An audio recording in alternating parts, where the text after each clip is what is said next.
안녕하세요. 꼬꼬미 파파 강 목사입니다. 오늘은 8월 9일 맥체인 성경 읽기 해설을 하겠습니다. 오늘 말씀의 주제는 하나님의 섭리입니다. 룻기 2장은 룻과 보아스의 만남입니다. 룻은 먹고 살기 위해 떨어진 이삭을 주우러 밭에 갑니다. 그런데 그 밭의 주인은 보아스였습니다. 그리고 룻은 보아스를 만나게 되고 보아스는 룻에게 은혜를 베풉니다. 덕분에 룻은 풍성한 곡식을 가져갑니다. 사실 이 모든 것은 하나님의 섭리였습니다.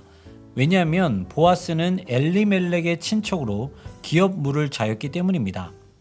우연처럼 보이는 것도 하나님께서 조각해 가시는 역사입니다. 이것을 아는 사람만이 하나님의 뜻대로 살아갈 수 있습니다. 예레미야 38장은 항복을 권한 예레미야입니다.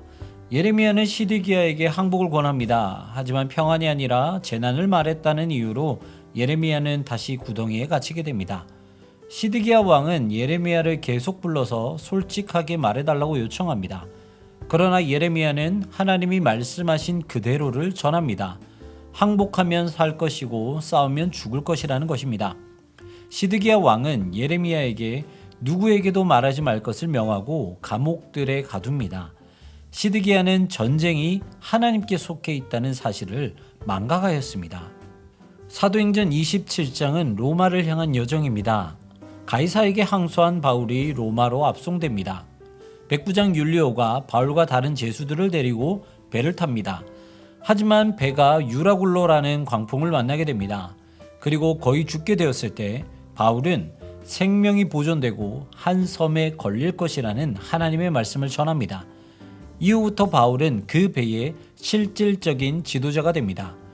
군인들은 바울의 말을 따르고 또한 군인들이 바울을 보호해 줍니다. 이 또한 하나님의 섭리입니다. 작은 것부터 큰 것까지 모든 것이 하나님의 섭리 안에 있습니다. 시편은 하나님의 주권입니다. 다윗은 하나님께서 당신의 주권을 드러내시기를 바라고 있습니다. 악한 자가 가련한 자를 압박합니다. 악인이 마음의 욕심을 자랑합니다.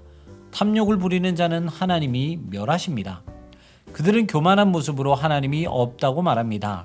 다윗은 이 같은 세상에 하나님께서 직접적으로 개입하시기를 간절히 요청합니다.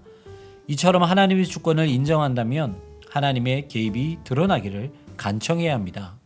하나님의 섭리는 우리의 모든 인생을 주관합니다. 우리가 사소하다고 생각하는 것, 우연으로 일어난 일, 그 모든 것들은 하나님의 섭리 안에 있는 것입니다. 그래서 우리는 하나님의 백성으로서 하나님의 섭리를 인정하고 그 섭리가 명확하게 드러나도록 간구해야 합니다. 그렇다면 하나님의 뜻에 온전히 순종하는 우리의 모습이 될 것입니다. 오늘도 우리의 인생에서 하나님의 개입과 섭리가 나타나기를 기도하는 여러분 되시기를 소망합니다. 지금까지 꼬꼬미 파파 강 목사였습니다. 내일 다시 만나요.